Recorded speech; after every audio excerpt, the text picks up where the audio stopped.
చుట్టూ వెంచర్లు, కోతువెడి దూరంలో ఎంఎస్ఎంఈ పార్క్, మరొక వైపు నగరవనం, మధ్యలో 380 ఎకరాల విలువైన ఖాళీ భూమి కనిపిస్తే అక్రమార్కులు ఆగుతారా? రాష్ట్ర స్థాయిలో అధికారులను మేనేజ్ చేసుకుని 200 కోట్ల రూపాయల విలువైన 380 ఎకరాల భూమిని హస్తగతం చేసుకున్నారు. లేఅవుట్లు వేసేందుకు కూడా సిద్ధమవుతున్నారు. నెల్లూరు జిల్లాలో ప్రభుత్వ భూముల కబ్జాలు ఎక్కువయ్యాయి. రెవెన్యూ అధికారులతో కుమ్మక్కై కోట్లు విలువైన ప్రభుత్వ భూములను స్వాహా చేస్తున్నారు. ఇటీవల చిల్లకూరు మండలం కరివేడు భూముల భాగోతం హాట్ టాపిక్ అయింది. తాజాగా నెల్లూరు రూరల్ పరిధిలోని మట్టింపాడు భూముల వ్యవహారం వెలుగులోకొచ్చింది.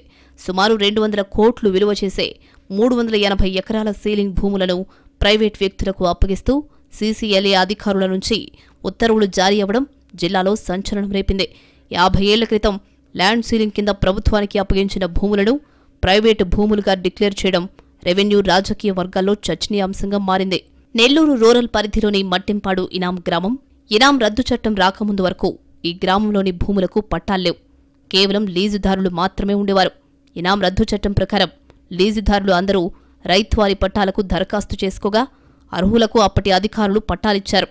సర్వే నెంబర్ 3లోని 488 ఎకరాలకు ఎవ్వరూ రైత్వారీ పట్టాలకు దరఖాస్తు చేసుకోలేదు. ఇందులో సుమారు 100 ఎకరాల చెరువు గ్రామం ఉండగా మిగిలిన 388 ఎకరాలను మొత్తుకూరుకు చెందిన 9 మంది ఇనాందారుల వారసుల నుంచి కొనుగోలు చేశారు.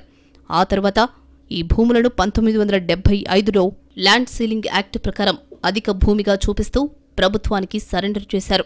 పరిమితికి మించి భూములుండడంతో ప్రభుత్వానికి చేశారు. ఇలా ప్రభుత్వానికి సరెండర్ చేసిన భూమిలో 271 ఎకరాలను 146 మంది పేదలకు సీజేఎఫ్ఎస్ భూముల కింద అధికారులు పంపిణీ చేశారు. రైత్వారీ పట్టాలకు దరఖాస్తు చేసుకోక అప్పటి ఇనాం డిప్యూటీ తహసీల్దార్ పట్టాలను మంజూరు చేయగా నిబంధనల మేరకు వీరికి పట్టాలు మంజూరు చేయలేదని నిర్ధారిస్తూ 1985లో వీటిని రద్దు చేశారు. 2010లో రోసయ్య ముఖ్యమంత్రిగా ఉన్న సమయంలో అప్పటి ఎమ్మెల్యే ఆదాల ప్రభాకర్ రెడ్డి ముత్తుకూరుకు చెందిన వైసీపీ కీలక నేతకు చెందిన భూములకు మాత్రం విముక్తి కల్పించారు. అయితే ఈ భూ కేటాయింపులు సక్రమం కాదని రెవెన్యూ అధికారులు మళ్లీ వాటిని రద్దు చేశారు. ఆ భూములను సీసీఎల్ఏకి అప్పగించారు. అప్పట్నుంచి పెండింగ్లో ఉన్న ఈ భూముల వ్యవహారం ఇప్పుడు తెరమీదకొచ్చింది. 380 ఎకరాల భూమికి సీసీఎల్ఏలో ఉండే ఓ ఉన్నతాధికారి విముక్తి కల్పించారని తెలుస్తోంది. ముత్తుకూరు మండల వైసీపీ కీలక నేత కుటుంబానికి ఈ భూములను ధారాదత్తం చేశారని ఆరోపణలు వినిపిస్తున్నాయి. ఈ మట్టింపాడు భూములపై లెక్కలేనన్ని కోర్టు కేసులున్నాయి. ఈ వివాదాలు అన్నీ విస్మరించి వాటిని ప్రైవేటు వ్యక్తులకు అప్పగిస్తూ నిర్ణయం తీసుకోవడం ప్రస్తుతం నెల్లూరు జిల్లాలో హాట్ టాపిక్గా మారింది. ఈ భూములన్నీ భూ సంస్కరణల చట్టం ప్రకారం ప్రభుత్వానికి చెందినవి. ఈ భూములను 40 ఏళ్ల నుంచి కొందరు పేదలు సాగు చేసుకుంటున్నారు. మరికొందరు ఇక్కడ భూములు కొనుగోలు చేశారు. ఇవన్నీ తెలిసి కూడా సీసీఎల్ఏ అధికారులు ఈ భూములను ప్రైవేటు వ్యక్తులకు కట్టబెట్టేలా ఉత్తర్వులు ఇవ్వడం రెవెన్యూ శాఖలోనూ కలకలం రేపుతోంది. సీసీఎల్ఏలో ఉండే ఓ ఉన్నతాధికారితో పాటు నెల్లూరు జిల్లాకు చెందిన ఆర్డీఓ స్థాయి అధికారి సీసీఎల్ఏలో చక్రం తిప్పారన్న ప్రచారం జరుగుతోంది.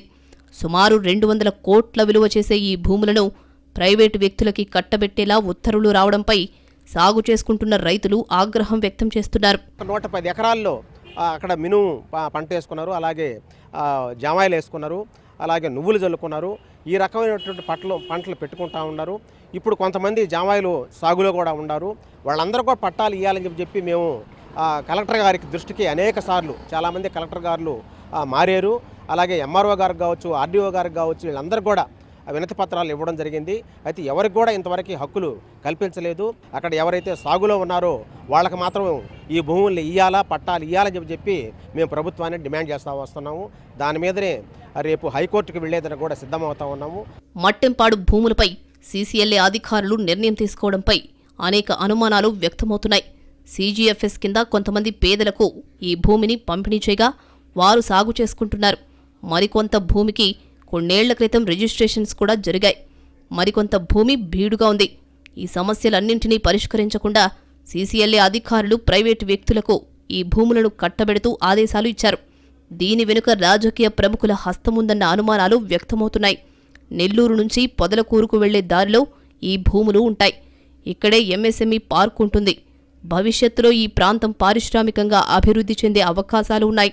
ఈ క్రమంలో భారీ స్థాయిలో ఈ భూముల్లో వెంచర్లు వేసేందుకు సదరు ప్రైవేటు వ్యక్తులు ప్లాన్ చేస్తున్నారు. రాష్ట్ర స్థాయిలో ఉండే అధికారులను మేనేజ్ చేసి ఉత్తర్వులు తెచ్చుకున్నారన్న ప్రచారం కూడా ఉంది.